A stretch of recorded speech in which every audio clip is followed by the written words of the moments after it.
SAR, is a document a bank must file with the Treasury Department when a transaction is suspected to be related to money laundering or fraud or other types of criminal activity. According to media reports, the Biden family accumulated over 150 SARs. One SAR generated by an American bank to the Treasury Department connects Hunter Biden and his business associates to international human trafficking, among other illegal activities. The money that was being made from foreign principals in the same room as Joe Biden was increasingly spent on furthering illegal activity. The SARs show that Hunter Biden was conducting business with suspected human traffickers. The money gained through influence peddling was funneled to a suspected criminal enterprise, again, one linked to human trafficking. We have repeatedly called on the Biden Treasury Department to release additional financial documents to committee Republicans, but thus far Treasury has refused.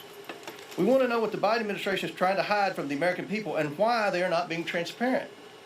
We also found evidence Hunter Biden sought to evade these SARs using his financial advisor, coincidentally a Clinton administration official.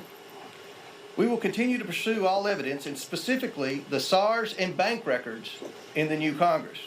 As part of our investigation, we have evidence that the finances, credit cards, and bank accounts of Hunter and Joe Biden were commingled, if not shared.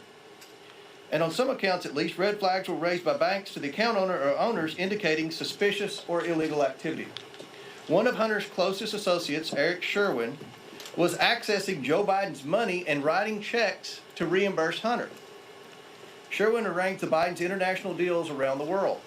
At the same time, he was a frequent visitor to the White House and Joe Biden during the Obama administration, visiting close to 30 times and sometimes with international business partners and Hunter, according to Hunter's calendar.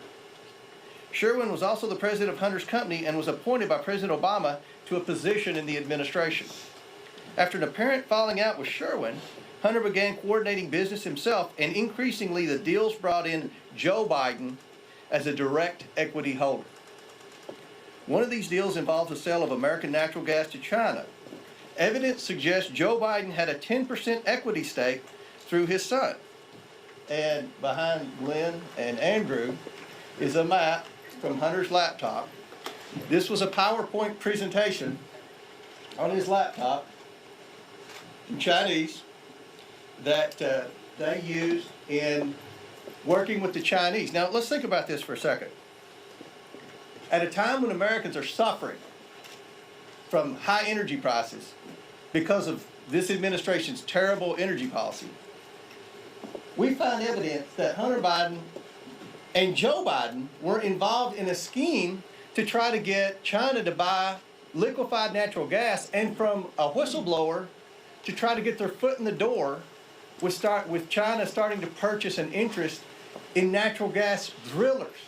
Now, people are in outrage over China buying farmland in the Dakotas. What about China starting to buy into our American energy industry at a time when we have an energy crisis because of the bad policies of the Biden administration? Now let that sink in.